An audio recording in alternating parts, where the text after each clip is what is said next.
Get rid of it, I don't want a child, said the millionaire CEO 3 years later. He saw her with triplets and couldn't move. Hi, my beautiful family. Welcome back to Mr. Peter's family. May the Almighty clothe every woman in peace that no storm can steal, strength that never bows, and grace that never fades. May your hands never grow weary of doing good, and may every scar become proof of the battles you've conquered. You are the dawn after a long night, the prayer that never gives up, and the love that never runs dry. May your heart stay whole, your faith unbroken, and your light forever unshaken. My precious family, remember, your courage is someone else's miracle. A like is a prayer whispered. A comment is a bond renewed in faith. This is Mission 1000 likes for every woman who rose after being broken, who smiled through pain, who still believes in love. If your heart beats with hope, like this video, if your soul walks in faith, comment, I'm with Mr. Peter. The check landed on the glass table between them like a death sentence. 6 zeros that were supposed to erase 3 months of promises and a future that would never exist. Sandra Astilla's hands trembled as she stared at the piece of paper, her reflection distorted in the polished surface beneath it. The penthouse office felt like a cage now, all that glass and steel and expensive leather suddenly suffocating. She had rehearsed this moment in the mirror for 3 days, practicing different ways to tell him, imagining his surprise melting into joy, maybe even tears. Instead, Tony Nelson stood with his back to her, looking out at the city lights spread below like scattered diamonds. His silence more devastating than any words. This solves everything. His voice was flat, corporate, the same tone he used in board meetings when discussing quarterly losses. The money covers the procedure, relocation expenses, and enough for you to start fresh somewhere else. Somewhere far from here. Sandra pressed her palm against her stomach, still flat, but holding 3 lives she didn't even know about yet. I thought you would want to know. I thought after everything we talked about, all those nights when you said you were tired of living for everyone else, that maybe this could be different. Tony turned then, and his face was a stranger's face. Gone was the man who traced her jawline in the darkness and whispered about escape, about freedom, about building something real. This was the heir to Nelson Industries, the son who had been groomed since childhood to value legacy over love, profit over people. You thought wrong. He moved to his desk, straightening papers that didn't need straightening, his movements precise and controlled. I have responsibilities, Sandra. My father's health is failing. The merger with Ashford Banking depends on my engagement to Vivian. The board expects stability, not scandal. Scandal, Sandra repeated the word like it tasted of poison. That's what this is to you. That's what I am. Don't make this emotional. Tony's jaw tightened. We were always clear about what this was. I never promised you anything permanent. The lie hung in the air between them, so obvious that Sandra almost laughed. She remembered every promise, every whispered confession, every moment he pretended to be someone capable of choosing love over duty. For 8 months she had believed the performance, had mistaken his temporary rebellion for permanent transformation. You told me you loved me. Her voice cracked on the word, hating herself for the weakness. 2 weeks ago in that hotel room, you said you couldn't imagine your life without me. I said what you needed to hear. Tony's words were surgical, designed to cut clean. You're beautiful, Sandra. You made me feel alive for a while. But this was never going to end any other way. I'm marrying Vivian in 6 months. The contracts are signed. The announcements are scheduled. This child would complicate everything. This child. Sandra stood, her legs barely supporting her weight. You keep saying this like it's an object, a problem to be managed. There's a heartbeat inside me, Tony. There's life. There's a complication. He picked up the check, holding it out to her like a business transaction. Take the money. End this before it becomes something neither of us can handle. You're young, Sandra. You have your whole life ahead of you. Don't throw it away on a mistake. The cruelty of his dismissal finally penetrated through her shock, igniting something fierce in her chest. Sandra looked at this man she had loved, really looked at him, and saw the truth she had been avoiding. He had never been hers. He had never been real. Everything between them had been borrowed time, stolen moments, a fantasy she had confused with reality. "I'm not doing this for you." She left the check on the table, her voice steady now. "Whatever happens next, it's my choice, my life, my future." Tony's expression flickered, something almost like regret crossing his features before the mask settled back into place. "You have 2 days to reconsider. After that, I'll have my lawyers contact you with a formal agreement. Take the help, Sandra. Don't make this harder than it needs to be. The only thing hard here is understanding how I ever thought you were capable of loving anyone." Sandra grabbed her purse, her movements deliberate despite the chaos screaming inside her skull. "You're going to regret this, Tony. Not because I'll make you pay, but because one day you'll wake up and realize you traded everything real for a life that was always a lie. Get out." His voice was cold now, all pretense of civility abandoned. "Get out before I call security." Sandra walked to the elevator on legs that felt disconnected from her body, her heels clicking against marble floors that had once seemed magical, back when she was foolish enough to believe fairy tales. The doors closed on Tony's silhouette, still standing at that window, still choosing the city over her, still proving that some men were raised to destroy rather than build. The lobby was empty at this hour, just the night security guard who nodded at her politely, unaware that her entire world had just shattered 40 stories above his head. Sandra pushed through the revolving doors into the night air, rain beginning to fall in sheets, soaking through her coat before she had taken 3 steps. She walked for blocks, maybe miles, barely aware of direction or destination, her mind replaying every moment, every lie, every promise that had been calculated manipulation. The pregnancy test in her purse felt like it weighed 1,000 pounds. This tiny piece of plastic that had revealed not just new life, but the truth about the man she had loved. Finally, Sandra stopped on a corner, rain plastering her hair to her face, mascara running in dark rivers down her cheeks. She pressed both hands against her stomach, feeling nothing yet, but knowing everything was different now. Tony had given her a choice, thinking he was being generous, thinking his money could erase consequences. But Sandra had already made her choice the moment she saw those 2 pink lines. She chose life over convenience. She chose love over money. She chose the unknown over the easy lie. "We're going to survive this," she whispered to the life growing inside her, her voice fierce despite the tears. "I don't know how, but we will. And one day he's going to see what he threw away, and it will destroy him." The rain fell harder, washing away the last traces of the woman who had walked into that penthouse office, leaving someone new, someone stronger, someone who understood that the hardest choices were often the only real ones. Chapter 2. The Vanishing. Sandra disappeared the way smoke disappears, gradually and then all at once, leaving behind everything that connected her to Tony Nelson's world.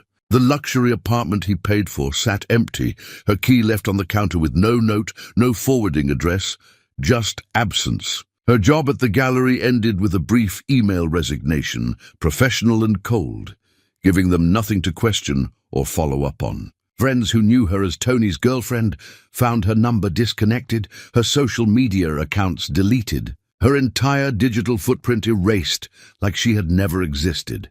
The bus ride to her aunt's house took 8 hours, winding through landscapes that transformed from urban sprawl to rural beauty, each mile putting distance between her and the life that had imploded. Sandra pressed her forehead against the window, watching towns blur past, feeling like she was shedding a skin, becoming someone new out of necessity. Her phone buzzed repeatedly during the first hour, Tony's name flashing across the screen until she finally turned it off and dropped it into a trash can at a rest stop. Whatever he wanted to say now whatever excuses or threats or final payments he wanted to offer. She didn't want to hear them. Rosalind's house appeared exactly as Sandra remembered from childhood visits. A small cottage 3 blocks from the ocean, weathered blue paint, and a garden that grew wild with herbs and flowers. Her aunt stood on the porch before Sandra even knocked, as if some instinct had warned her that family was coming home broken and in need of shelter. "Child, get in here before you collapse." Rosalind pulled Sandra inside, her hands strong and warm, smelling like the lavender she grew in clay pots. "You look like death warmed over." Sandra meant to explain, to find words that would make sense of the catastrophe, but instead she crumbled, her body folding into her aunt's arms, sobs tearing through her chest like they would split her open. Rosalind held her through it, making soft humming sounds. The same sounds she had made when Sandra was small and her father left, and the world first taught her that men could abandon the people they claimed to love. The guest room became Sandra's sanctuary, a small space with yellowing wallpaper and a bed that creaked, but felt safer than anywhere she had slept in months. That first night, lying in darkness with ocean sounds drifting through the open window, Sandra let herself feel the full weight of what had happened. Tony's betrayal wasn't just about the pregnancy. It was about discovering that the person she loved had never actually existed, that every moment of intimacy had been theater, that she had been so desperate to believe in love that she had ignored every warning sign. The first doctor's appointment revealed the truth that would reshape everything. Sandra lay on the examination table, gel cold on her stomach, watching the ultrasound screen with detached curiosity. The technician's face changed, her expression shifting from routine to surprised, and Sandra's heart dropped. "Is something wrong?" Her voice came out small, terrified. "Wrong. No, honey, everything's perfect." The technician turned the screen, pointing to 3 distinct shapes, 3 separate heartbeats pulsing in rhythm. "You're having triplets. 3 healthy babies, all developing beautifully." Sandra stared at the screen, unable to process what she was seeing. 3 lives, 3 futures, 3 souls that Tony had wanted her to erase with a check and a cold command. The magnitude of it crashed over her, not just the practical impossibility of raising 3 children alone, but the cosmic joke of it all. Of course, her body would do something extraordinary. Of course, nothing about this would be simple or easy or anything like she expected. "Are you okay?" The technician's voice was gentle, concerned. "I know triplets can be overwhelming news." "I'm okay," Sandra heard herself say, though she had no idea if it was true. "I'm going to be okay." The pregnancy was brutal in ways she hadn't anticipated. Her body stretched and ached, exhaustion settling into her bones like permanent weight. Morning sickness lasted all day, every day for months. Simple tasks like climbing stairs or putting on shoes became monumental efforts. Rosalind worked double shifts at the hospital, coming home exhausted, but always ready to help Sandra through another crisis, another panic attack, another moment when the impossibility of everything threatened to drown her. Sandra enrolled in online classes for graphic design, determined to build skills that could support her family, to become someone who didn't need rescue or charity or handouts. Late at night, when the babies kicked and rolled inside her, she worked on assignments, teaching herself programs and techniques, building a portfolio from nothing. The work gave her purpose beyond survival, reminded her that she was still capable of creating something beautiful even in the midst of chaos. She talked to them constantly, these 3 lives sharing her body, telling them stories about the ocean and her grandmother, who taught her that strength wasn't something you found, but something you decided to be. She never mentioned their father, as if silence could erase him from their story, though sometimes she woke from dreams where Tony was there. Watching her belly grow, his face twisted with regret. The labor came early, her body deciding that 7 months was long enough to carry 3. Sandra was terrified as they rushed her to the hospital, Rosalind holding her hand, talking her through contractions that felt like her body was tearing itself apart. The world blurred into pain and panic and bright lights, voices telling her to push, to breathe, to hold on just a little longer. Then the first cry pierced through everything, sharp and indignant and perfect. Then the second, softer but just as insistent. Then the third, a wail that sounded like fury at being forced into the cold world. They placed 3 tiny humans on Sandra's chest, warm and wet and impossibly real, and nothing else in the universe mattered anymore. "What are their names?" A nurse hovered nearby, clipboard ready. Sandra looked down at 3 perfect faces, 3 lives she had chosen, 3 souls that were hers to protect and love and raise. Lorelei, she touched the first baby's dark curls. Amélie, she whispered to the quiet one with serious eyes. And Caspian, she smiled at the smallest, who was still crying like he had opinions about this whole situation. The first year passed in a blur of sleepless nights and constant needs. 3 infants with different temperaments requiring different approaches. Lorelei was demanding and loud, letting the world know immediately when she was unhappy. Amélie was watchful and calm, almost eerily self-sufficient. Caspian was sensitive and clingy, needing constant reassurance that he was safe and loved. Sandra learned to function on fragments of sleep, to feed 3 babies while barely conscious, to somehow keep everyone alive when she felt like she was dying herself. Rosalind became her lifeline, teaching her how to manage chaos, how to find moments of joy in the exhaustion, how to remember that this impossible situation was also a miracle. They developed routines, systems, ways to survive each day and then the next and then the next after that. Sandra's design business grew slowly, word of mouth bringing clients. Her work improving as she found her voice, her style, her unique perspective shaped by struggle. By their 3rd birthday, the triplets had become whole people with distinct personalities that filled every corner of her life. Lorelei was fierce and protective, always stepping between her siblings and anything that frightened them, her confidence sometimes terrifying. Amélie was quiet and observant, seeing things other children missed, her drawings already showing a talent that seemed to come from nowhere. Caspian was gentle and emotional, crying at sad stories, collecting treasures from the beach, giving hugs that felt like he wanted to merge souls. Sandra had built a life from destruction, had survived what should have destroyed her, had created beauty from betrayal. She rarely thought about Tony anymore, had trained herself to stop wondering if he ever regretted his choice, if he ever thought about what he had thrown away. The anger had cooled into something else, not forgiveness, but absence, an empty space where he used to live in her thoughts. Then the email arrived. An invitation to a major design conference in the city she had fled. An opportunity that could transform her small business into something real and sustainable. Sandra stared at the screen, her cursor hovering over the delete button, knowing that going back meant facing ghosts, risking the peace she had fought so hard to build. But she had 3 children who deserved more than survival, who deserved a mother chasing dreams instead of hiding from the past. Sandra hit accept on the invitation, her heart pounding with fear and determination, understanding that some confrontations were inevitable, that running forever wasn't the same as healing. Chapter 3. The Collision. The city had transformed in 3 years. Or perhaps Sandra was the one who had transformed, and the city was just different through her new eyes. She left the triplets with Rosalind, her first separation from them since birth, and the absence felt like a wound that wouldn't stop bleeding. Every instinct screamed to go back, to protect them from a world that felt too dangerous.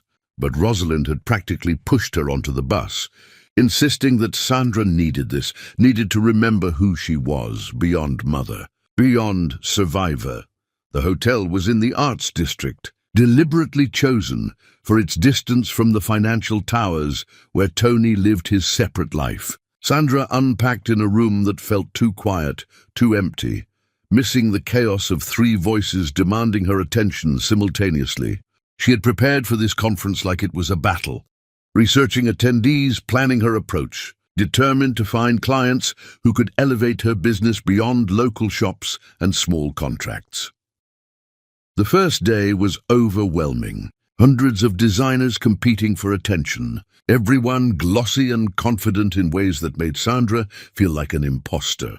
But she pushed through the discomfort, forcing herself to network, to pitch, to pretend she belonged in these spaces. By the second day, she had found her rhythm, discovered that her work spoke for itself, that survival had given her a perspective most of these privileged artists could never access.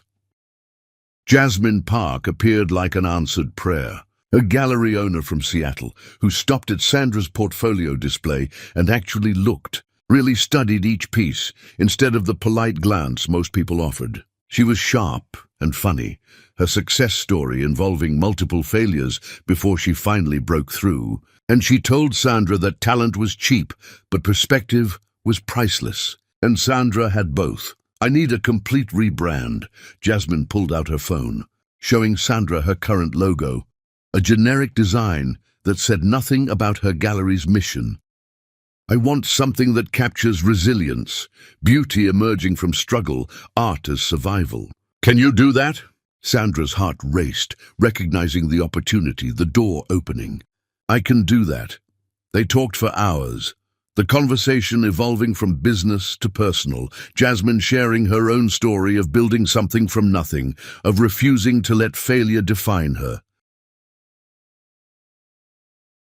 By the time they parted, Sandra had a contract that would pay more than she had earned in the entire previous year. Validation that she was actually good at this, that she could build a career and not just survive. Walking back to her hotel that evening, Sandra felt something shift inside her, a recognition that she had not just survived, but was beginning to thrive. The street was crowded with people heading to restaurants and bars, the city alive with possibility, and she was so lost in thought that she didn't notice the commotion ahead until she was almost through it.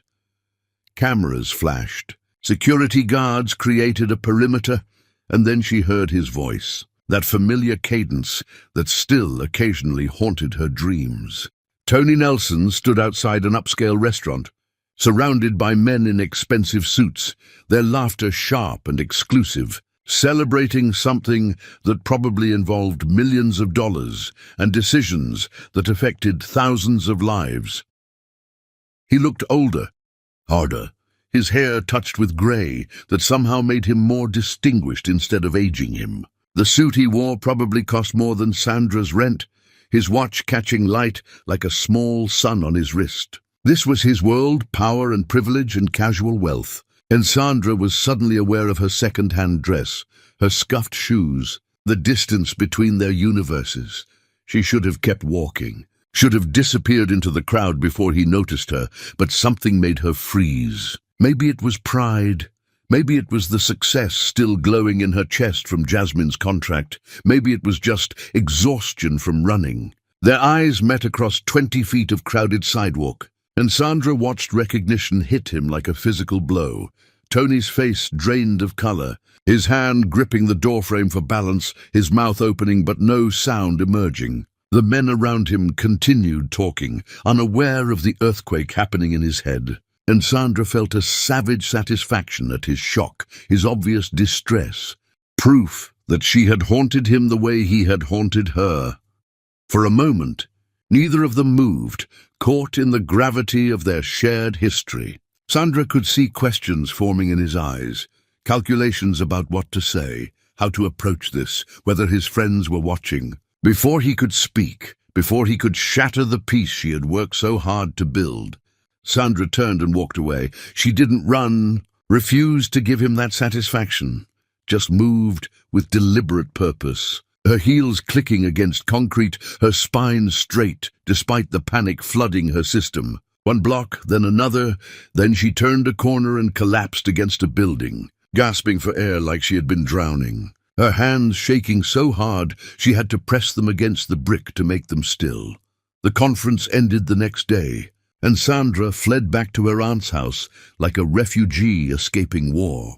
The triplets mobbed her the moment she walked through the door, their voices overlapping in demands for attention, stories tumbling out about their adventures with Aunt Rosalind. Sandra held them all at once, breathing in their familiar smell, feeling her heart settle back into its proper rhythm. "How was it?" Rosalind asked later, after the children were asleep. "Good, really good." Sandra pulled out the contract with Jasmine, proof that the trip had been worth the terror. "I saw him, though, Tony, just for a second." Rosalind's expression tightened. "Did he approach you?" "No, I walked away before he could." Sandra stared at the contract, feeling the accomplishment dim under the weight of that encounter. "I thought I was over it, Aunt Ro. I thought I had moved past all that anger and hurt. But seeing him brought it all back like it happened yesterday." "Healing isn't linear, baby." Rosalind squeezed her hand. "Sometimes old wounds reopen just to remind us they existed. Doesn't mean you haven't healed. Just means you're human." Sandra wanted to believe that, wanted to think the encounter was just a blip, meaningless in the context of her new life. But 2 weeks later, standing in the park while the triplets played on the swings, she felt eyes on her back with such intensity that her skin prickled with awareness. She turned slowly, already knowing what she would see. Tony stood by the playground entrance, staring at Lorelei and Amelie and Caspian with an expression she couldn't decipher. He had found her somehow, had tracked her down, had invaded the safe space she had built far from his reach. The children were laughing, completely oblivious to the man watching them, to the biological connection neither side acknowledged. Lorelei's hair caught the afternoon sun, dark curls bouncing as she pumped her legs on the swing. Amelie sat in the sand, drawing patterns with a stick, her concentration absolute. Caspian ran between them, his joy infectious, his innocence complete. Sandra watched Tony watching them, saw him do the math, count backwards to that night in the penthouse when he had tried to erase them with money and cold words. His face was a study in devastation, realization crashing over him in waves, understanding what he had lost, what he had thrown away, what he could never have back. Lorelei noticed her mother's sudden stillness and ran over, her small hand gripping Sandra's leg, her dark eyes suspicious of the stranger making her mother's face do scary things. "Who's that man, Mama?" "Nobody." Sandra's voice came out harder than she intended. "He's nobody important." Tony took a step forward, his mouth opening, and Sandra finally found her voice, sharp enough to cut. "Don't." The word stopped him cold. "Don't you dare come near them. Don't you dare think you have any right to look at them, to know them, to exist in their world. You made your choice 3 years ago. Live with it." She grabbed Lorelei's hand, called to Amelie and Caspian, and walked away from the park, from Tony, from the confrontation she wasn't ready to have. Behind her she could feel his presence, could imagine his face twisted with emotions he had no right to feel, could sense the beginning of something she had feared since the moment she chose to keep them. Tony Nelson had seen his children, and that changed everything, whether Sandra was ready for it or not. Chapter 4. The Unraveling.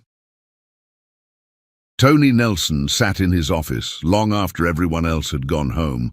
The city lights below him blurring through tears he refused to acknowledge. The photographs spread across his desk should not exist, should never have been taken, but he had needed to know, needed visual confirmation of what he suspected the moment he saw Sandra in that crowd. 3 children, triplets, 2 girls and a boy.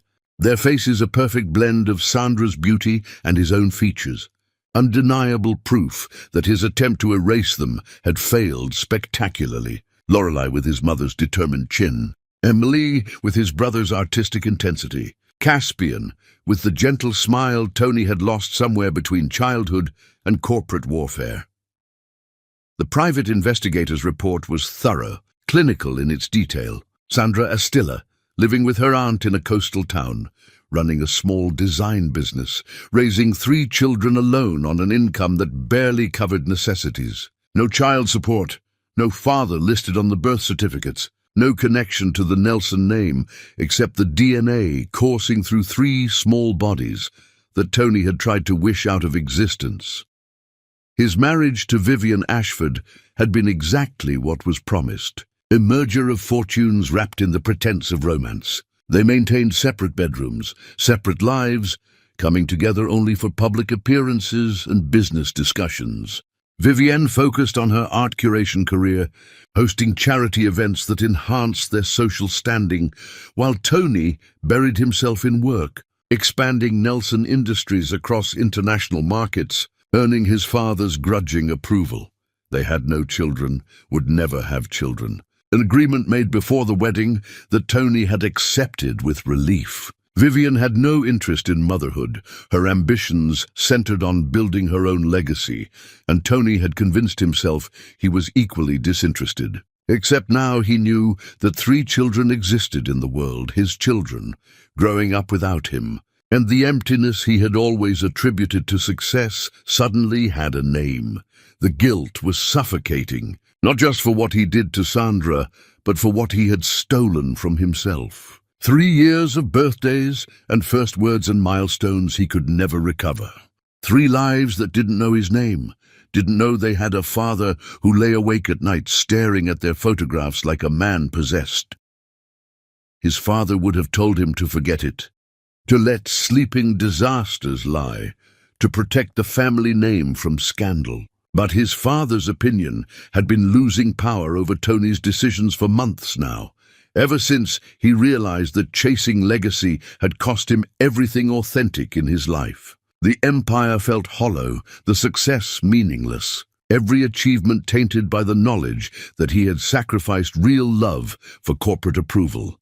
Tony hired a lawyer, then fired her when she started talking about custody battles and parental rights, strategies that would destroy Sandra and traumatize the children he supposedly wanted to know. He tried to talk himself out of this obsession, to convince himself that showing up now would only cause damage, that he had forfeited every right when he told Sandra to get rid of it.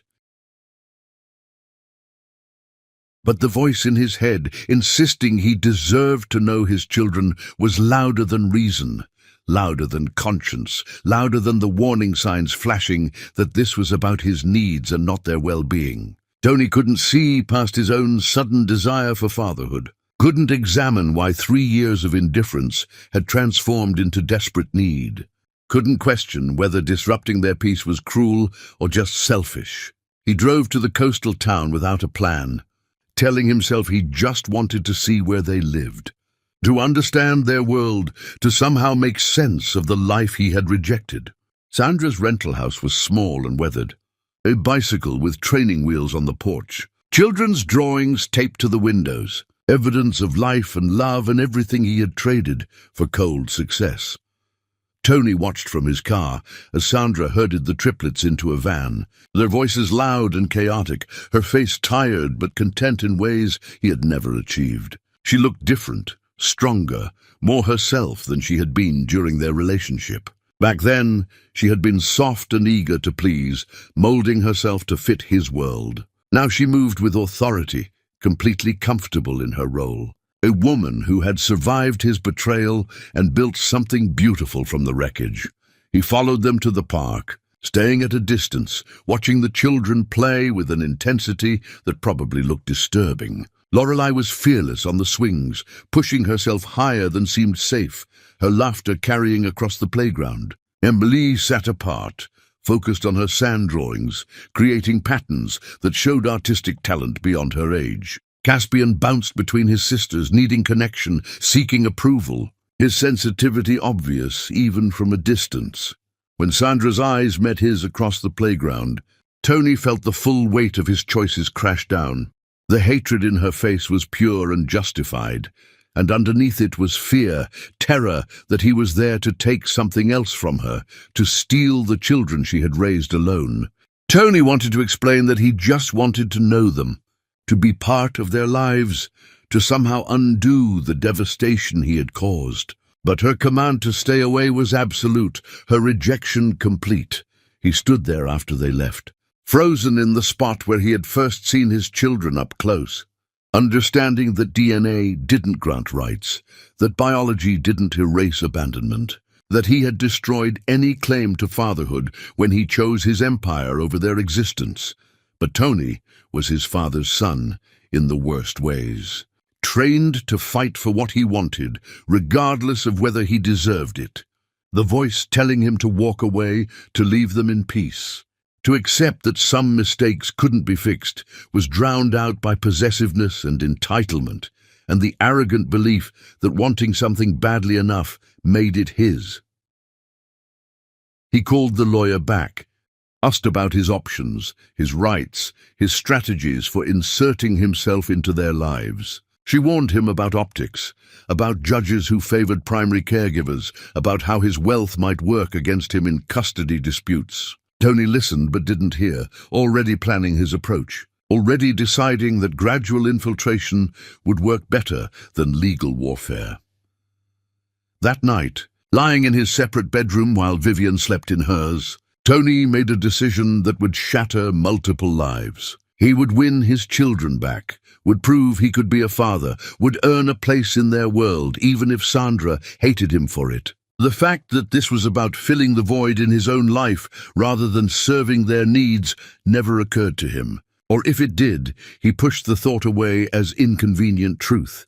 Tony Nelson had seen what he was missing, and he had never been taught how to let go of things he wanted, even things that had never been his to claim. Chapter 5. The Invasion. Tony began appearing everywhere Sandra went. A ghost that wouldn't stay buried, a presence that infected her safe spaces with anxiety and rage. At the grocery store, he materialized in the produce section, offering to reach items on high shelves when her arms were full of children and groceries. At the beach, he built sandcastles near where Caspian played, his expensive clothes ridiculous against the sand, his awkwardness with children painfully obvious. This is harassment. Sandra confronted him after the third incident, her voice low so the children wouldn't hear. "You're stalking us, Tony. Leave us alone or I'll call the police." "I'm in a public place." His response was calm, practiced, probably vetted by lawyers. "I'm not threatening you. I'm not approaching the children without permission. I'm just existing in the same town." "Why?" Sandra demanded, her control fracturing. "Why now? Why show up after 3 years of silence and think you have any right to disrupt our lives?" Tony's face cracked, genuine emotion breaking through the corporate mask. "Because I made the worst mistake of my life. Because I see them, and I see everything I threw away. Because I want to know my children, Sandra. I want a chance to be their father." "You're not their father."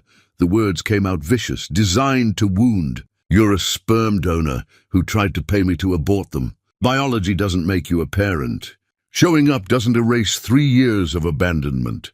"I know that." Tony's hands clenched at his sides. "I know I have no rights here. I know I destroyed any claim when I gave you that check. But I'm asking for grace, Sandra. I'm asking for a chance to prove I'm different than the man who hurt you." Sandra wanted to laugh at his audacity, his assumption that he could show up and demand forgiveness, that his regret somehow entitled him to access. "You don't get to decide when you're ready to be a father. Tony, you don't get to discard them when they're inconvenient, and then claim them when you're having some midlife crisis about meaning and legacy." "It's not about legacy." Tony stepped closer, and Sandra instinctively moved back. "It's about them. About seeing Lorelai's determination, Amelie's talent, Caspian's kindness, and knowing that I helped create something beautiful, and I walked away from it. Let me prove I can be what they need. Let me try." The sincerity in his voice was almost convincing, almost enough to crack her defenses. But Sandra had survived by trusting her instincts, and every instinct screamed that letting Tony into their lives would end in disaster. "No." She gathered Lorelai and Amelie, called for Caspian. "Stay away from us, Tony. Go back to your wife, your company, your perfect life. We don't need you." But he kept coming back, kept showing up, kept pushing against her boundaries with the relentless determination of someone who had never been told no and actually accepted it. He brought expensive toys that the children were too young to appreciate, offered to pay for things Sandra explicitly refused. talked about opportunities his money could provide while completely missing that they didn't need his wealth. They needed stability. Rosalind watched this campaign with troubled eyes, seeing both Tony's desperation and Sandra's rigid fury, wondering if stubbornness was serving anyone or just satisfying the need for revenge. "He's trying, Sandra. I'm not saying forgive him. I'm not saying trust him. But maybe let him prove himself before you cut him off completely. He'll leave again."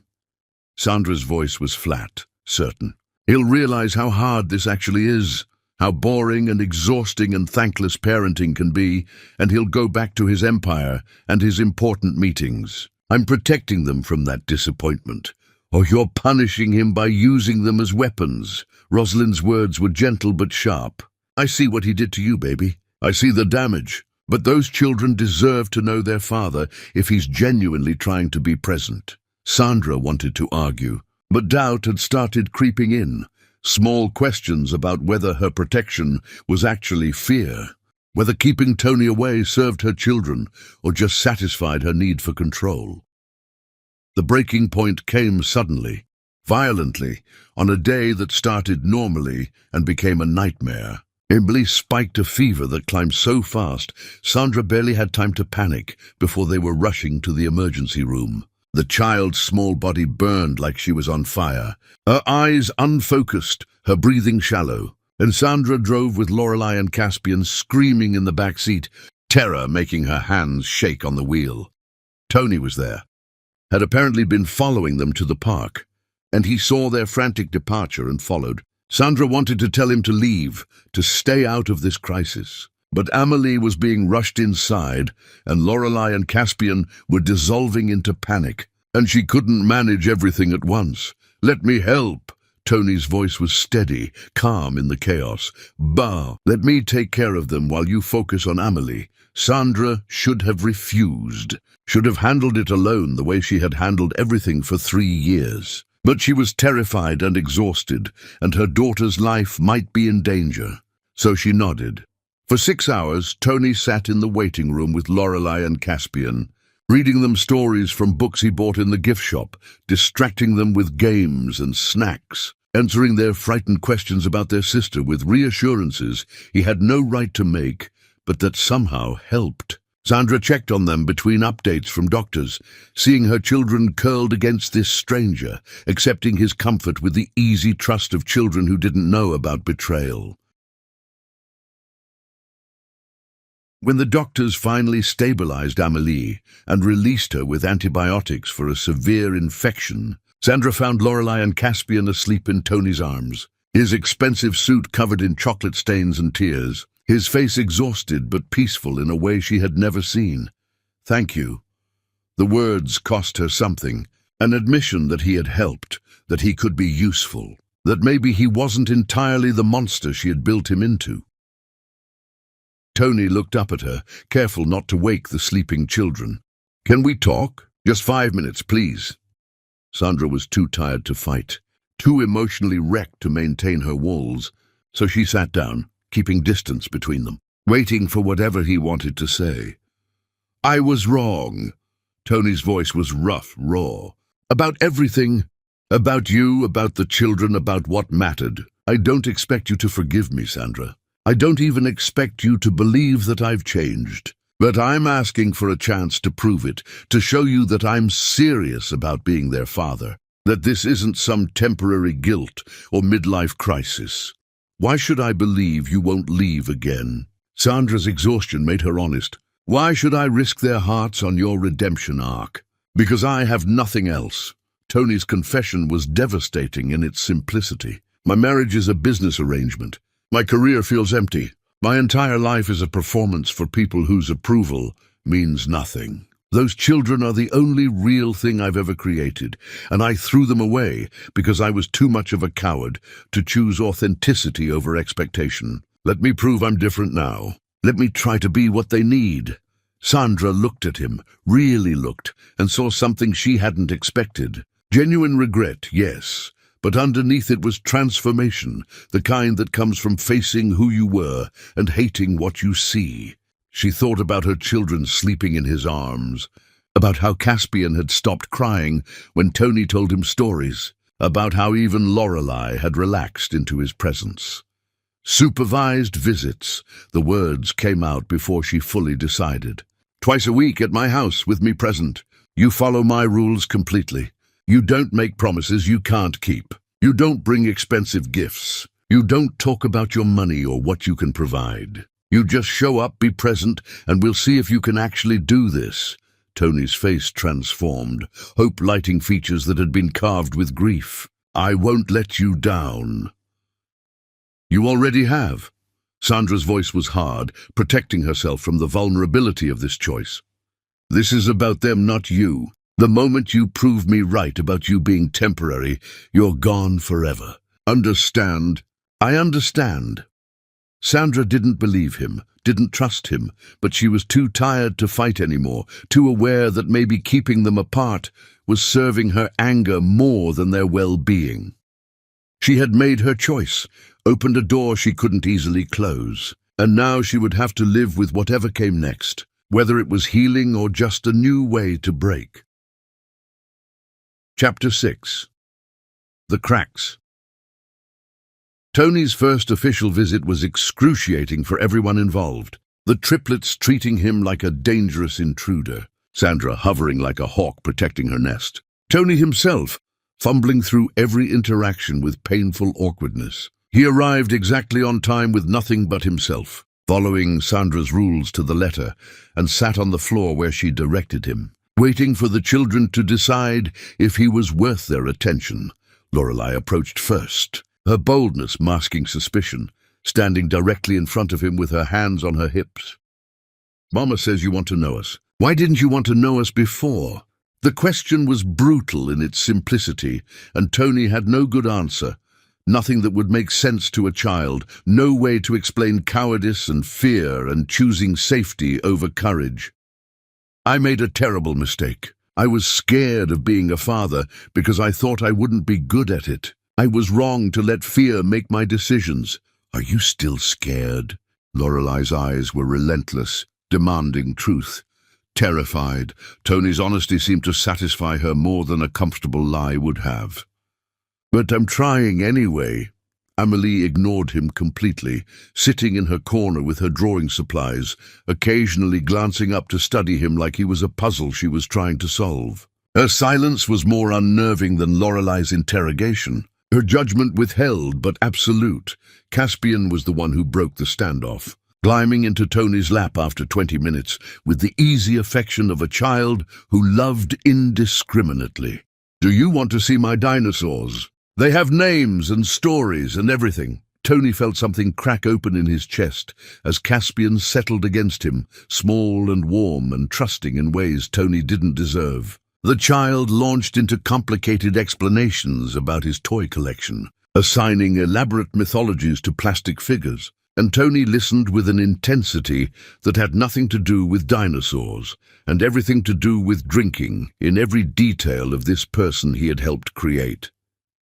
The visits became routine over the following months. Tony showing up exactly when promised, never pushing for more than Sandra allowed, slowly earning microscopic increments of trust. He learned that Lorelei needed logical explanations and firm boundaries, that she respected honesty even when it was uncomfortable. He discovered that Amelie responded to art supplies and quiet presence, that she would gradually warm if he didn't push, if he let her set the pace. Caspian was the easiest and the hardest, eager for connection, but also sensitive enough to pick up on every tension between the adults. His joy dimming when Sandra and Tony exchanged sharp words or loaded silences. Tony started bringing sketch paper for Amelie, chapter books for Lorelei, patience for Caspian. Learning their languages slowly and imperfectly, he made constant mistakes, panicking when they cried, not understanding why a broken cracker could cause a meltdown, struggling with the chaos and noise and irrational demands of small humans. Sandra watched him fail repeatedly, waiting for him to give up, to realize this was too hard. But he kept coming back, kept trying, kept asking how to do better. Something unexpected was happening, though, something Sandra hadn't anticipated. Tony was changing in ways that seemed to terrify him, his carefully constructed life crumbling as his priorities shifted without permission. He started leaving work early, missing meetings, letting calls go to voicemail during visits. And the corporate warrior who had once chosen empire over everything was suddenly choosing differently. His father noticed and disapproved, showing up at Tony's office with lectures about responsibility and legacy that used to motivate, but now just sounded hollow. "You're throwing away everything I built for some children who aren't even raised properly. Their mother is working class, Tony. They'll never fit into our world." "Maybe I don't want them in our world." Tony's response shocked them both. "Maybe our world is poison, and I'd rather they grow up normal than twisted." The relationship between father and son fractured that day, revealing foundations that had always been conditional, love that was actually transaction disguised as family. Tony walked out of that office understanding that he had spent his entire life chasing approval from someone incapable of giving it. Vivienne noticed the changes too, their already dead marriage becoming purely performative. She confronted him in their cavernous apartment, her face cold and beautiful and carved from ice. "I know about the children. I've always known you were keeping secrets. I don't care, Tony, as long as you're discreet and don't embarrass the family name." "I'm done being discreet." Tony's words were not planned, but felt inevitable. "I'm done pretending this marriage is anything but a contract. I'm done living a lie." Vivienne's laugh was sharp and cruel. "You think you're going to play house with your working-class girlfriend and her children? You think you'll be happy in some small town, pretending to be normal? You'll hate it within a year. You'll miss the power, the influence, the life you're throwing away for some fantasy? Maybe." Tony met her eyes without flinching. "But at least it will be real." He filed for divorce with terms so generous that Vivienne's lawyers couldn't believe their fortune. Tony was bleeding his accounts dry, setting her up to maintain her lifestyle without him, essentially paying for his freedom. His father threatened to disown him, to remove him from the company, to destroy his reputation. But Tony discovered he didn't care about threats anymore, didn't care about legacy or inheritance or anything except earning a place in his children's lives. Sandra watched these upheavals with deep suspicion, certain this was temporary insanity, convinced Tony would wake up one day and regret burning down his life for children he barely knew. Her aunt kept telling her to give him credit, to acknowledge that destroying your entire existence proved commitment. But Sandra had been betrayed too thoroughly to believe in transformation. Then Vivienne showed up at Sandra's door, elegant and furious and crackling with malice. "I know what you're doing, seducing my husband with your children, playing on his guilt to trap him into playing father. It's pathetic and it's going to stop." Sandra stood in her doorway, deliberately not inviting this woman inside, recognizing the threat immediately. "Tony made his own choices. I never asked him to come back. I never wanted him in our lives." "I don't believe you." Vivienne's eyes were cold, calculating. "Women like you see men like Tony and see dollar signs, opportunity, a way out of your little poverty existence. But let me be very clear. If you continue this arrangement, if you keep allowing him to play house with your children, I will make your life a nightmare. I have resources you can't imagine, connections that will bury you, and I will paint you as a gold digger who trapped a married man. Get off my property." Sandra's voice was steady despite the rage shaking her bones. "Whatever issues you have are with Tony, not with me. I didn't destroy your marriage. He did that himself." Vivienne left with a final warning, and Sandra stood there shaking, understanding that she had been naive to think they could exist outside Tony's toxic world, that his sphere of influence extended further than she had imagined. When Tony arrived for his next scheduled visit, Sandra met him outside, not letting him in, her face hard with decision. "This needs to stop. Your wife was here making threats. Your father probably hates us. Your whole world is falling apart because you suddenly decided you want to be a father. I can't do this, Tony. I can't be responsible for destroying your life." "You're not destroying anything." Tony's face was desperate, frightened. I'm finally building something real. Let me prove it, Sandra. Let me show you this isn't temporary. No, the word was final, absolute. Go back to your wife, work things out with your father, save your company. The children are getting attached, and when you inevitably leave, it will devastate them. I'm protecting them from that pain. I'm not leaving. Tony's voice cracked. I'm divorcing Vivian. I've stepped back from the company. I'm moving here permanently. I'm doing everything you said I wouldn't do, everything that proves I'm serious. You're having a breakdown. Sandra's words were cruel, but necessary. You're going to regret this, Tony. You're going to wake up one day and resent me for letting you throw your life away. I won't do that to you or to my children. This was a mistake. We're done. She walked inside and closed the door, leaving Tony standing on her porch, understanding that she had made her decision, that her walls were back up and reinforced, that saving them from future pain meant causing present pain. And maybe she was right, but it didn't make it hurt any less. Chapter 7. The Rupture. Tony refused to accept Sandra's decision, showing up at her house every day, despite explicit instructions to stay away, leaving notes when she wouldn't answer the door, calling from different numbers when she blocked his phone.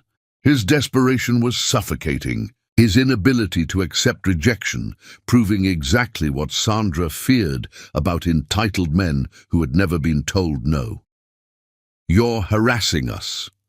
Sandra finally confronted him on her porch, fury overriding fear.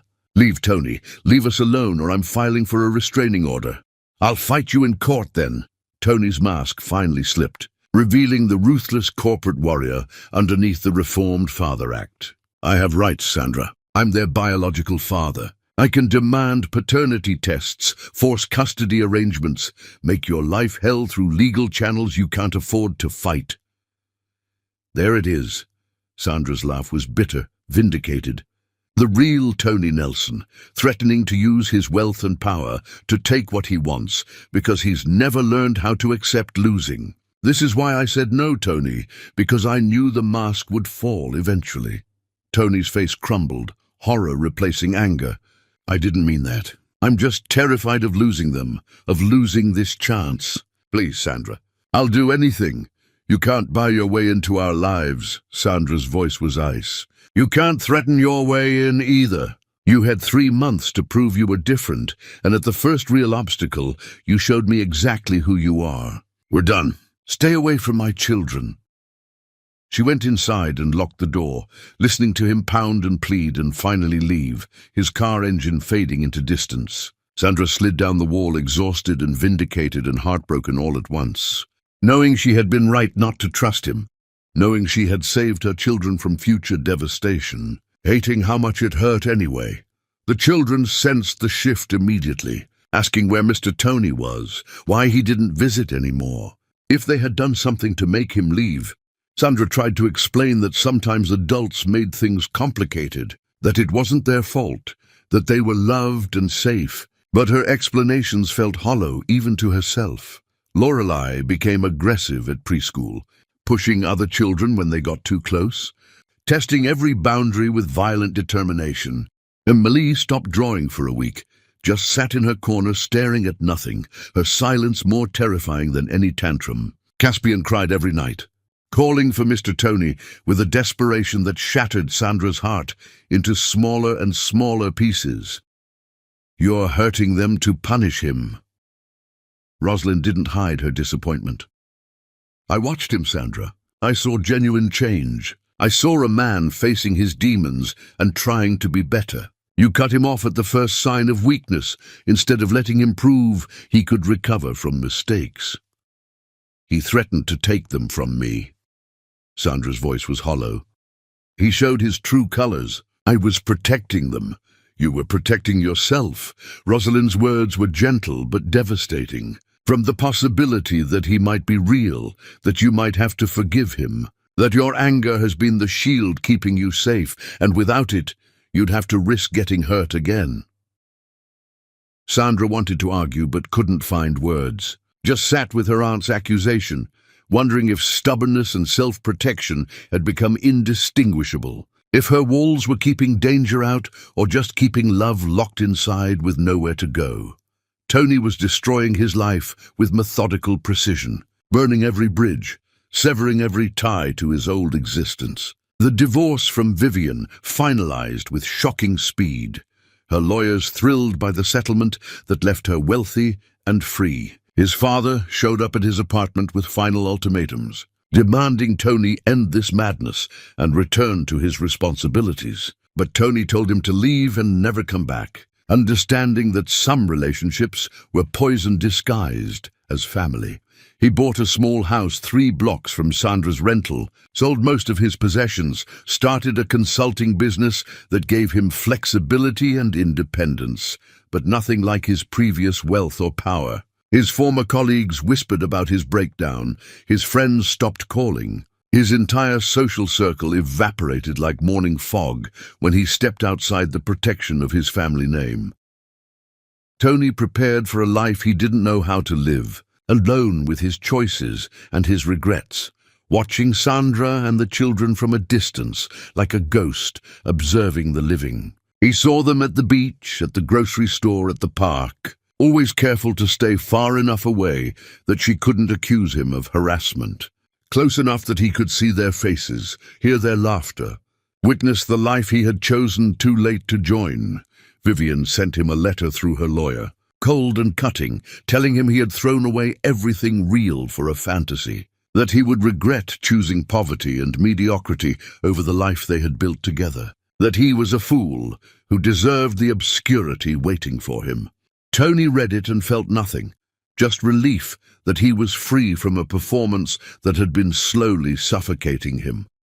His mother Dorothy called, her voice heavy with grief and understanding. "Your father is wrong about this, Tony.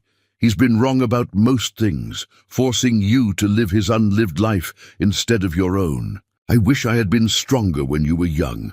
Wish I had protected you from his demands. Do what you need to do, baby. Chase what's real, even if it costs you everything." Her blessing meant everything and nothing, validation coming too late to undo decades of damage. Tony understood that he was fundamentally broken, that his father's conditioning had warped him into someone who valued appearance over substance, who chose comfort over courage, who destroyed love because admitting he wanted it felt like weakness. The months passed slowly.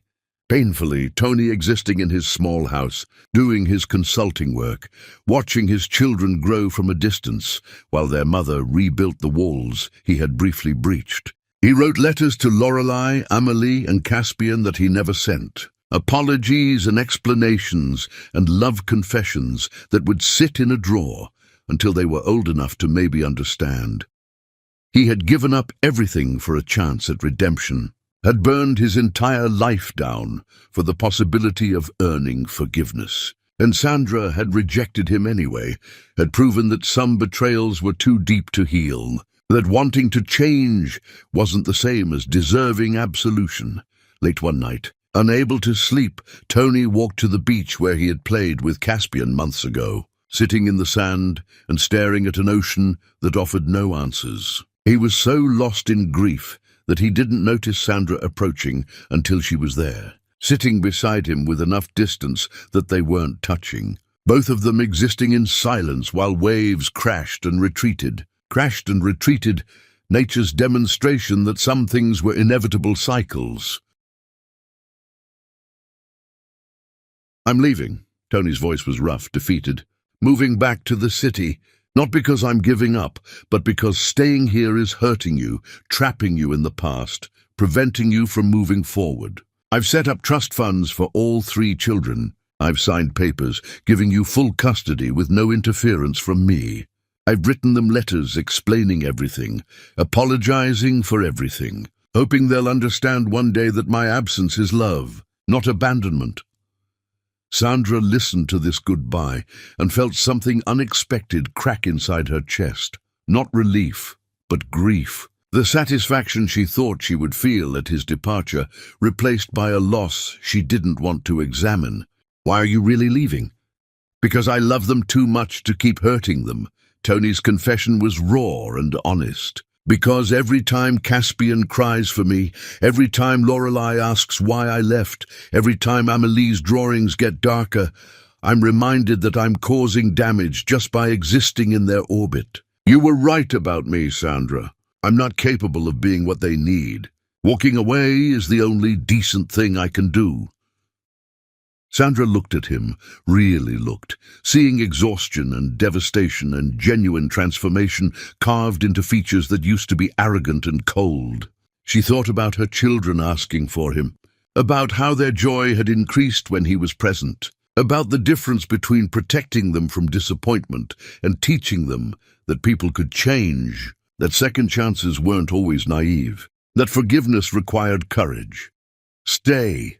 The word came out before she fully decided. Not because I forgive you, not because I trust you, but because they need to know their father, and you're trying to be him. Real trying, not performance. If you're serious about this, prove it. Not with grand gestures or sacrifices, but with consistency. Show up when it's boring, when it's hard, when there's no reward except their presence. Earn your place one day at a time.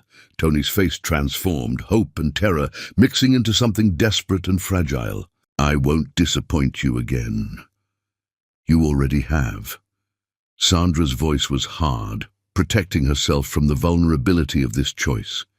The question is whether you'll keep disappointing or whether you'll actually become someone worthy of their love. I guess we're about to find out.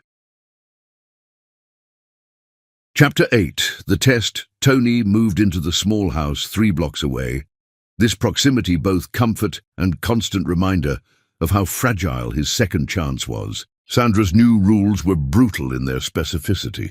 Scheduled visits with rigid time limits. No spontaneous drop-ins. No gifts without explicit permission. No promises to the children that hadn't been vetted and approved. Essentially putting him on permanent probation where one mistake meant exile. He accepted every condition without argument, understanding that trust had to be measured in millimeters, earned through relentless consistency rather than dramatic gestures. The triplets' reaction to his return was complicated in ways that broke his heart. Lorelei was suspicious and withholding, making him work for every smile, every conversation, every acknowledgement that he existed. Amelie was cautiously warming, allowing him into her space incrementally, testing whether he would stay this time or disappear again when things got difficult. Caspian was immediately attached, crawling into Tony's lap the moment he arrived, like no time had passed. His forgiveness instantaneous and terrifying in its completeness. Tony showed up exactly when Sandra said he could, stayed exactly as long as permitted, followed every rule with such careful precision that it sometimes felt absurd. But he understood that reliability was the foundation everything else would be built on. He learned to navigate meltdowns without panicking, to cook meals they would actually eat instead of what he thought they should eat, to set boundaries when they pushed instead of giving in to avoid conflict. He was terrible at first, bribing them with sugar when he should have been firm, saying yes to everything because he was terrified of them hating him, making mistakes that Sandra corrected with sharp words and barely concealed frustration. But he learned from every failure, asked questions without defensiveness, accepted criticism as the price of admission. Sandra watched this transformation with guarded hope, waiting for the moment when Tony would realize how hard parenting actually was and retreat to easier options. But months passed and he kept showing up, kept trying, kept choosing them even when visits were boring or exhausting or thankless, even when there was no reward except their presence. Rosalind became Tony's unexpected ally, teaching him recipes the children loved, explaining their personalities in ways that helped him understand their needs, giving him wisdom about patience and persistence that his own parents had never offered. The house 3 blocks away slowly transformed into a second home for the triplets, filled with their drawings and toys and evidence of existence. Tony's formerly pristine space becoming beautifully chaotic. Sandra found herself softening incrementally, allowing longer visits, trusting him with solo time while she ran errands, seeing him as a partner rather than a threat. They developed a co-parenting relationship that was professional and distant but functional, both of them prioritizing the children's needs over their complicated feelings, both of them careful not to acknowledge the attraction that occasionally flickered between them like a dangerous spark. Then Tony's father died suddenly, a massive heart attack that killed him before the ambulance arrived, and Tony had to return to the city for the funeral. He asked Sandra if he could take the children with him to meet their family, to understand where they came from, even if that history was complicated. Sandra's instinct was to refuse, to keep them away from the toxicity of Tony's world. But she saw genuine grief in his eyes, mixed with a desire to share something real with them. So she agreed to a weekend trip with strict conditions about supervision and safety. The city felt different to Sandra this time, less threatening now that she had built a life beyond it, less capable of defining her worth. Tony's family home was exactly what she expected, massive and cold and full of expensive things that weren't meant to be touched. Museum perfect and utterly lifeless. Dorothy was a revelation, though. A woman who had spent her life in her husband's shadow but emerged after his death with surprising warmth and strength. She looked at the triplets with immediate love, her eyes filling with tears as she knelt to their level, touching their faces like she was confirming they were real. "I've been waiting to meet you." Dorothy's voice was soft, full of wonder. "I've been hoping my son would do the right thing, and here you are. Here you finally are." She had prepared rooms for them, filled with age-appropriate toys and books, evidence that she had been planning for this moment, hoping for this chance. Sandra watched this elegant white woman embrace her children without hesitation or judgment, recognizing that not all of Tony's family was poison, that some branches had survived the toxic soil. The funeral was difficult, Tony facing family members who whispered about his divorce and his children, their judgment obvious even when they tried to hide it. But Dorothy stood beside him with fierce pride, introduced the triplets as her grandchildren without qualification or apology, her defiance making clear that anyone who had a problem could leave. Sandra saw Tony in the context of his family's damage and understood things she hadn't before, how his father's cruelty had shaped him, how his mother's weakness had failed to protect him, how he had been trained from birth to value appearance over authenticity. The knowledge didn't erase his betrayal, but added context, complicated the narrative she had been telling herself about his character. On the last night, after the children were asleep in their temporary rooms, Tony and Sandra sat in the library where he had once offered her money to erase their existence. The symmetry wasn't lost on either of them, this full-circle moment heavy with meaning and unspoken emotions. "My father died hating me." Tony's voice was hollow. His last words were about how I had destroyed his legacy, thrown away everything he built for children who would never be accepted in his world. He died angry that I chose love over duty. "I'm sorry." Sandra meant it, recognizing that complicated grief was still grief, that losing a parent you had a difficult relationship with carried its own specific pain. "I'm not." Tony's confession was quiet but certain. "His death released me from the last chain, the final obligation. I'm finally free to just be myself, whoever that is." Sandra looked at him, seeing exhaustion and relief, and something that might have been peace, understanding that transformation was possible even for people raised in toxicity, that choosing to be different than your parents was its own form of courage. "You've done well with them." The admission cost her something. "The children love you, Tony, not as an idea or because of what you can provide, but because you show up, because you're present, because you're trying to be what they need." "I'm trying to be what you taught me they needed." Tony met her eyes. "You're an incredible mother, Sandra. You saved them when I tried to destroy them. You built a life for them when I offered you nothing. Everything good in them comes from you." The moment stretched between them, loaded with things neither was ready to say, both of them aware that something was shifting, that whatever this co-parenting arrangement had become was evolving into something more complicated and dangerous. Tony leaned forward, his intention clear, giving Sandra time to pull away, to stop this before it started. She should have retreated, should have maintained her boundaries, should have remembered that mixing passion with their fragile partnership could destroy everything. Instead, she kissed him, fierce and desperate and full of 3 years of rage and grief and unwanted longing. Tony responded with equal intensity, his hands in her hair, their bodies remembering what their minds had tried to forget. Passion and pain so tangled they were indistinguishable. Sandra pulled away first, gasping, horrified at herself, understanding that she had just complicated everything irreparably. This was a mistake. "I know." Tony's voice was rough, his eyes dark with want and confusion and fear. They sat in silence, both terrified of what had just happened, both knowing that crossing this line changed everything, neither ready to examine what it meant or where it led, the weight of their choices pressing down like physical force. Chapter 9. The Becoming.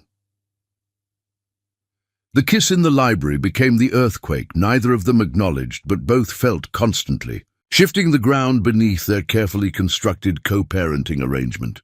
Sandra retreated immediately after returning home, imposing distance again, terrified that her body's memory of loving him would override her brain's memory of betrayal, that physical desire would trick her into vulnerability. Tony respected her space, but started writing letters, old-fashioned handwritten pages that arrived daily, not asking for anything but just sharing thoughts, progress, fears, gratitude. He wrote about therapy sessions where he was unpacking his father's damage, about realizing he had been running from intimacy his entire life because vulnerability felt like weakness, about understanding that Sandra and the children represented everything real he had been conditioned to fear. Sandra read these letters late at night after the triplets were asleep, recognizing vulnerability and authenticity she had never seen in him before, watching through his words as he did the difficult work of actually changing instead of just performing change. Her walls began to crack incrementally, small fissures that let in light and possibility and terrifying hope. Dorothy became an unexpected presence in their lives, visiting monthly, showering the triplets with attention while respecting Sandra's authority, teaching them about their heritage and the responsibility that came with privilege. She apologized repeatedly for not protecting Tony from his father, for failing to give him the childhood he deserved, for standing by while he was molded into someone incapable of authentic connection.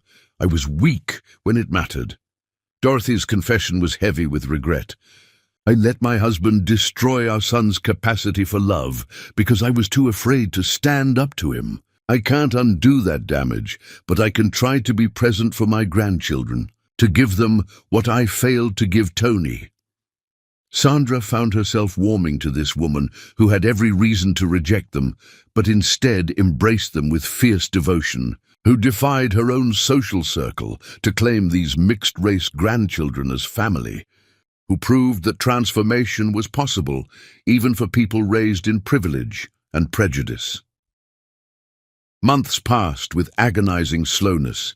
Each day, another test of whether Tony would maintain his consistency or revert to old patterns. He showed up for every scheduled visit, never missed a commitment, never made excuses when things got difficult. He learned to braid Lorelai's hair after weeks of YouTube tutorials, figured out how to soothe Amélie's anxiety without words, became Caspian's safe place when the world felt too big and scary.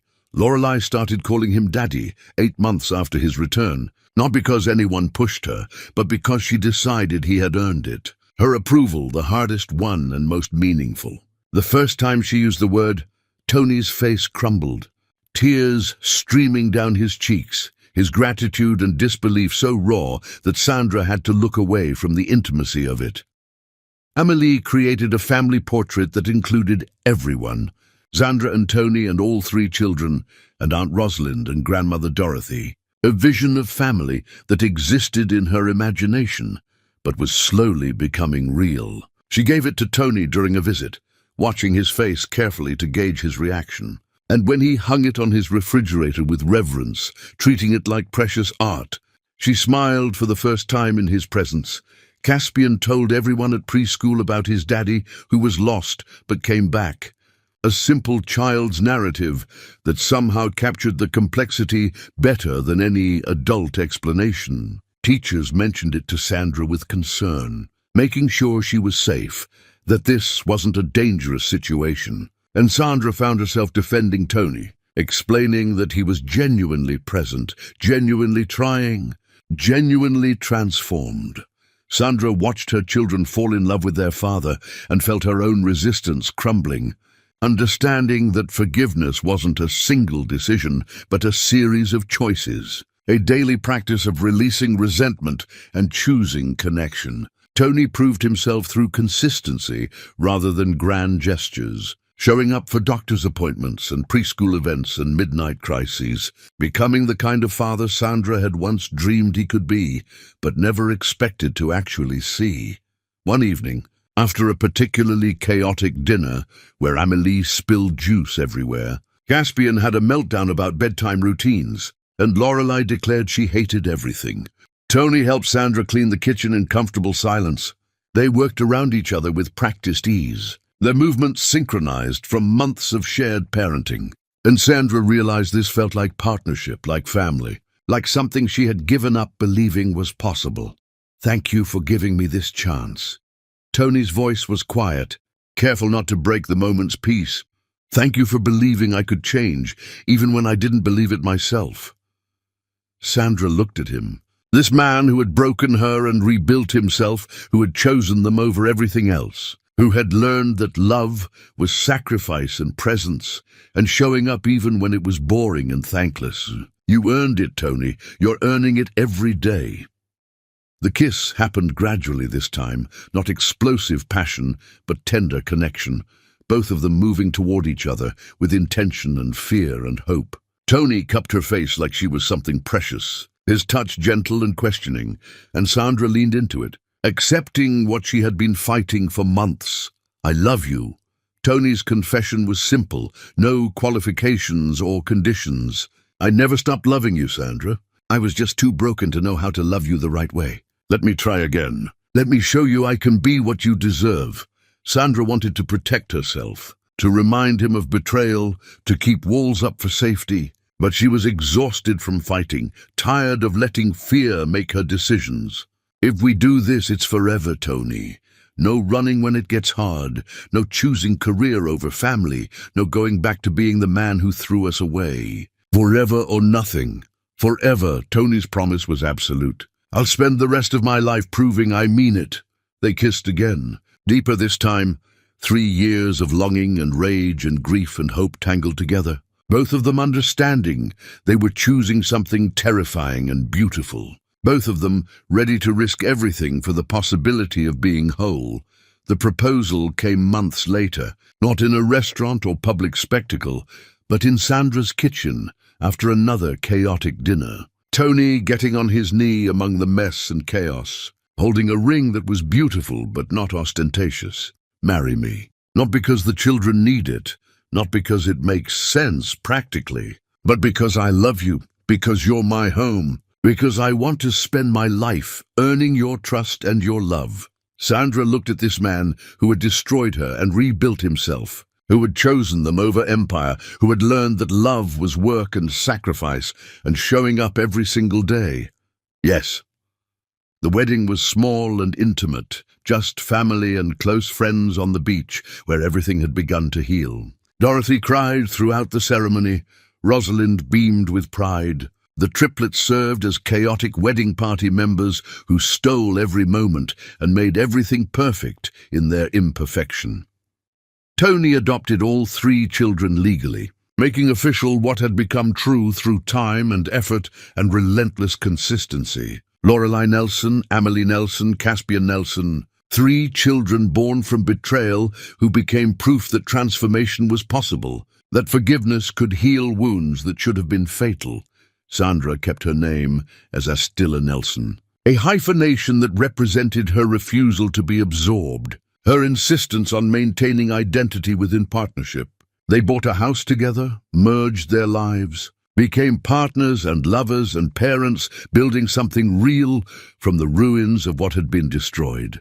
The children grew up knowing their story, the difficult parts and the healing parts, understanding that their father had failed but chose to become better, that their mother's strength had saved them all. That family was something you chose every day, through action, rather than just biology. Years later, Sandra would look at her family and remember that check on the glass table, those 6 zeros that were supposed to erase them, and feel gratitude for her younger self who chose courage, who believed 3 heartbeats were worth fighting for when the world said they weren't. Chapter 10. The Proof. The ocean stretched endlessly before them, waves catching afternoon sun and transforming water into liquid gold that seemed to pour straight from the sky. Sandra stood with Tony's arm around her waist, watching their 5-year-old triplets play in the surf with fearless joy, their laughter carrying on salt-tinged wind that smelled of freedom and second chances.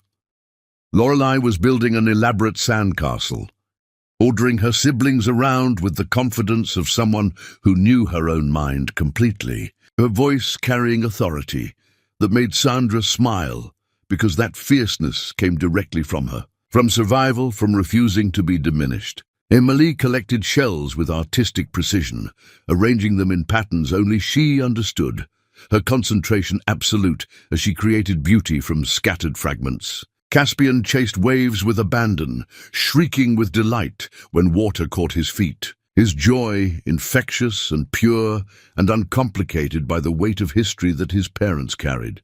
I never thought this was possible. Tony's voice was quiet, reverent, thick with emotions he no longer tried to hide. I thought I had destroyed any chance at this kind of happiness. I thought that check, those words, that moment in the penthouse, had sealed my fate as someone who would never deserve this. Sandra leaned into him, comfortable in his presence in ways she never imagined feeling again after that night when her world shattered. You almost did. You came within a breath of losing everything that mattered. If you had pushed one day longer, if you had made one more threat, if you had shown up with lawyers instead of humility, we wouldn't be here. I know. Tony kissed her temple, his gratitude evident in every gesture, every touch, every moment he held her, like she was something precious he couldn't believe he was allowed to keep. And Sane Sedelatane Totirnwayankil. Thank you for giving me a chance to be worthy of you, of them. Thank you for seeing past who I was to who I could become. Thank you for being brave enough to risk your heart again when I had already broken it once.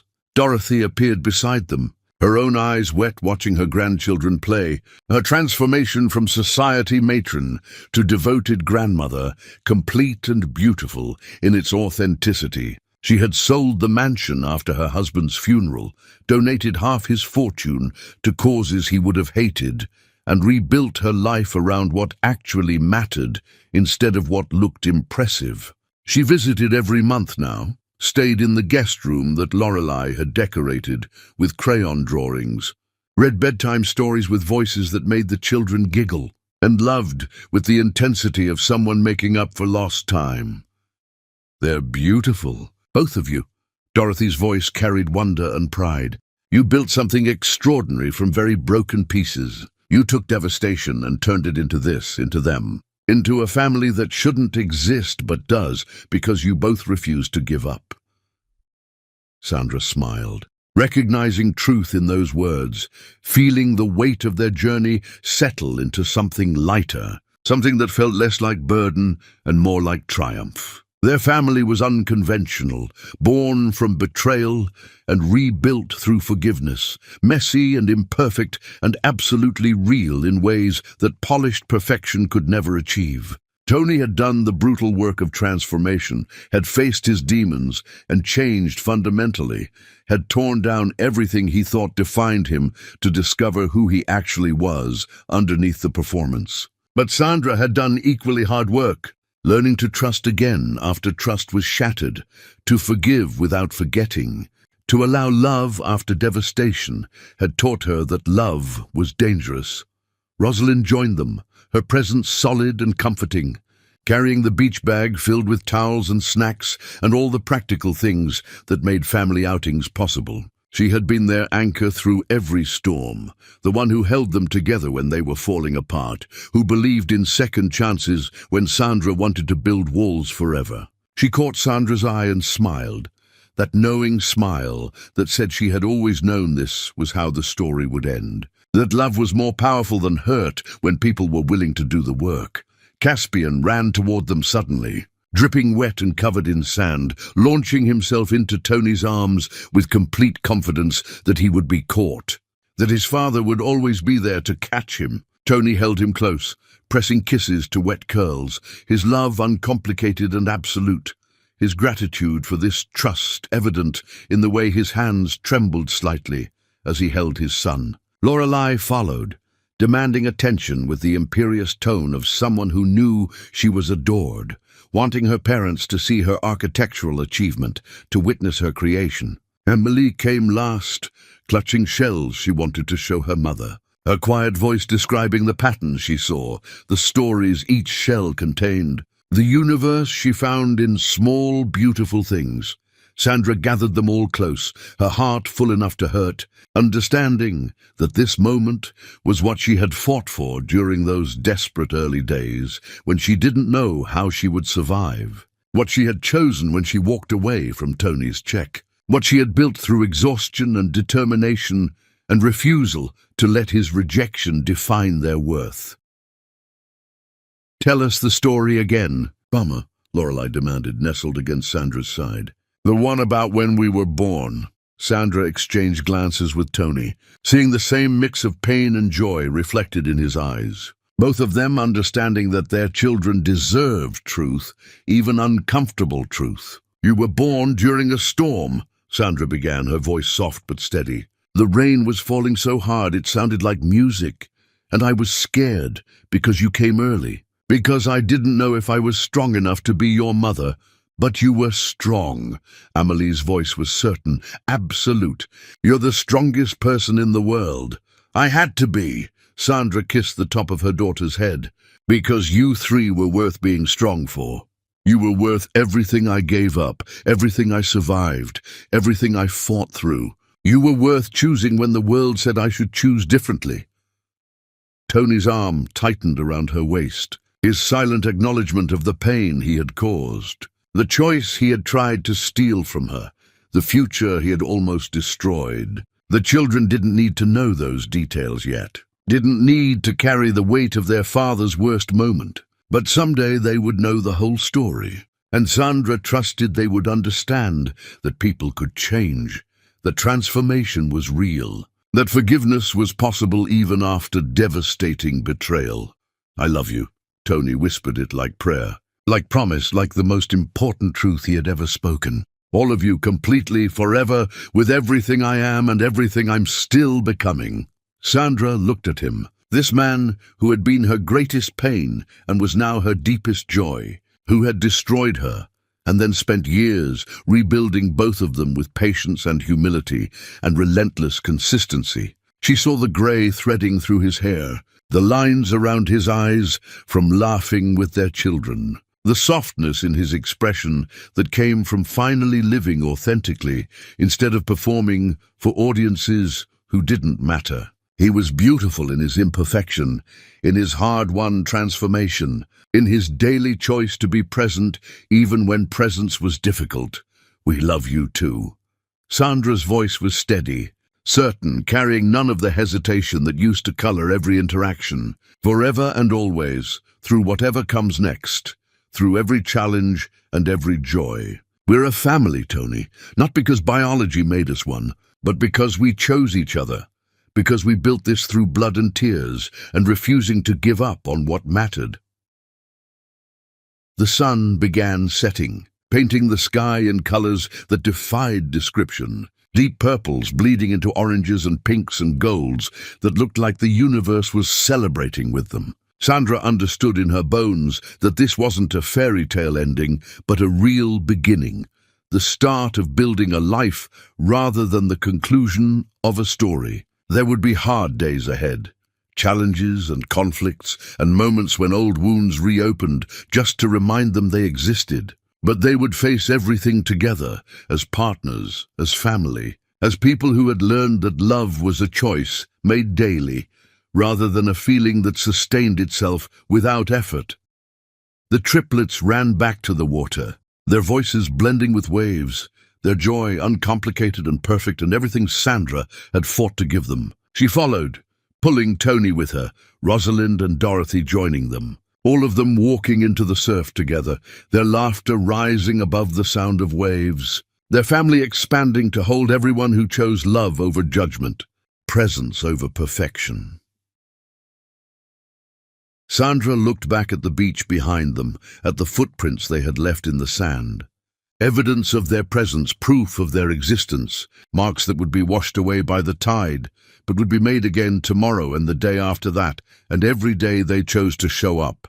She thought about the girl who had walked out of that penthouse office with nothing but heartbreak and determination, who had chosen life when erasure would have been easier, who had built miracles from devastation. "Thank you." Tony's voice was rough with emotion, his eyes on their children playing in the golden light. "For not giving up on me when I had already given up on myself. For seeing something worth saving when I thought I was beyond redemption.